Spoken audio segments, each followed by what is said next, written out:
ఇలా ఈ నీళ్లు వస్తున్నాయి గోదావరి జలాలు ఆ కాళేశ్వరం ప్రాజెక్టులో అంతర్భాగం కాదా?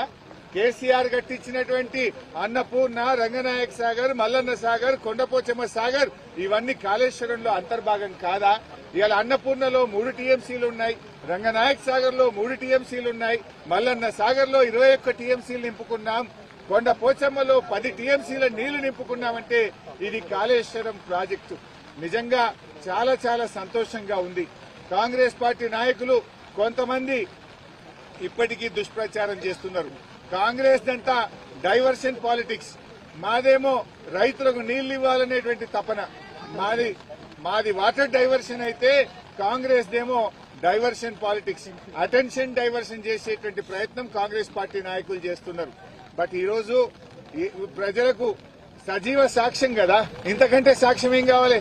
కాళేశ్వరం కొట్టుకుపోయిందనేటువంటి మూర్ఖులకు 21 టీఎంసీలతో సముద్రాన్ని తలపించే ఈ మల్లన్న సాగరే ఒక సజీవ సాక్ష్యం.